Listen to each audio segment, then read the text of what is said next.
Hi, welcome everybody. Thank you so much for joining us. I'm Alexandra Miller. I'm the Senior Director of Community Engagement at the Colorectal Cancer Alliance, and I am joined by my esteemed colleague, Kim. Will you introduce yourself? Hi, everyone. I'm Kim Newcomer, the Senior Manager of Medical Advocacy and Community Engagement at the Alliance. You can't tell from her title, she's very busy. And we're here today to sort of celebrate the success of our advocacy campaign called Op45.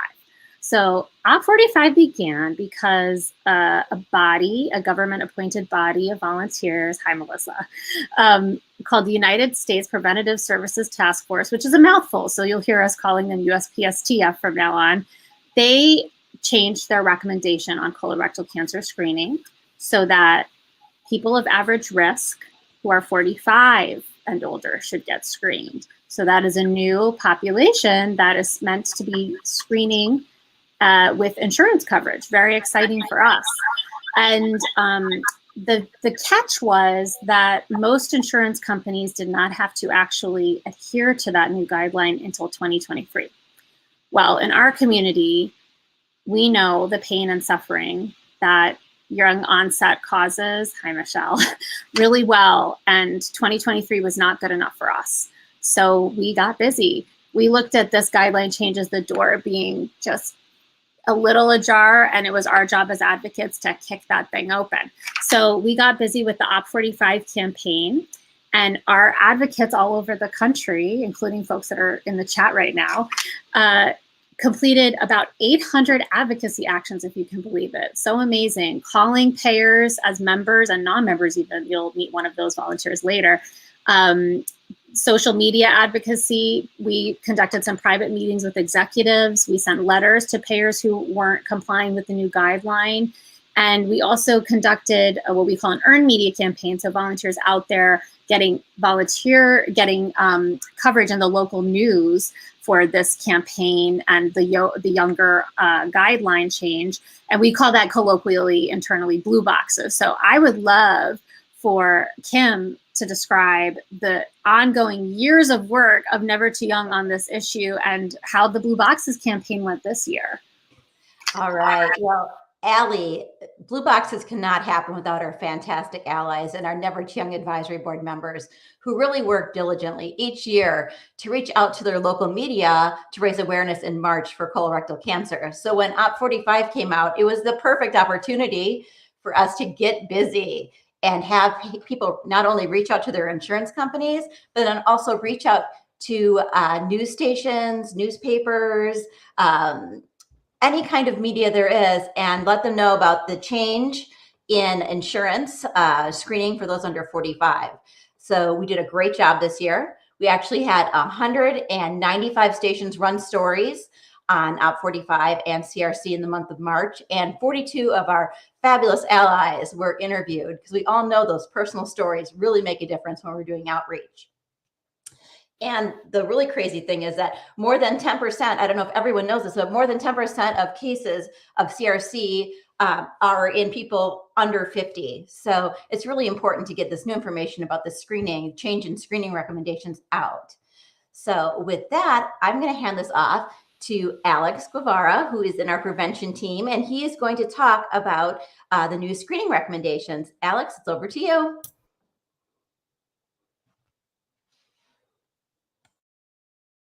Guidelines. Last year, the USPSTF lowered the colorectal cancer screening age to 45. This means that all people at average risk should start screening for colorectal cancer at age 45. People at higher risk, for example, those with a family history, may need to be screened earlier according to their risk factors. Colorectal cancer is extremely common in the United States, and these new guidelines are expected to save thousands of lives. As Allie and Kim mentioned earlier, the number of cases is rising among the young onset population.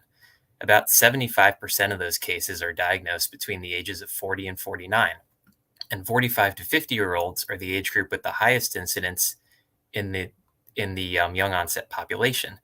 So an estimated 19 million average risk people in this age group will now be eligible to get a preventive screening as a result of the new guidelines, most of them at no cost. Compounding the urgency for this population, there have been hundreds of thousands of missed screenings due to the COVID-19 pandemic. Pandemic-induced medical hesitancy has delayed preventive care for those who may have been previously up to date with their screening. So there's still a lot of work to be done getting doctors and insurance providers on board with the new guidelines and empowering people to start these conversations at their next visit. So we're very excited to be continuing this effort. And with that, I'll kick it back to Allie.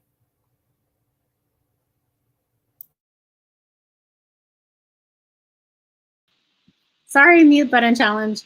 IQ test, ongoing IQ test for me. But Alex, thank you so much for taking us through that data.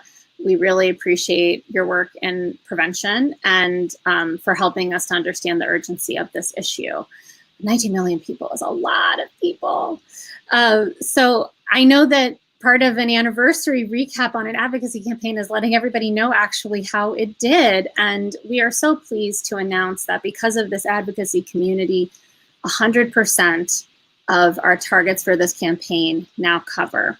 That means that all of the largest insurance companies in the country now cover screening at 45. And we're so grateful to all of the advocates who participated, all of your calls, all of your advocacy on social media and on the news. We like to think it paid off. And I would like to now introduce one of those volunteers, our terrific Cindy, who I believe made more calls than any other volunteer on the campaign. And we're so grateful to you, Cindy. Thank you so much for being here. And I really love to know what made you want to get involved with the Op45 campaign. Thank you, Allie. Hi, everybody. I just wanted to Cancer Alliance and all that you're doing. I love all the work that you all do.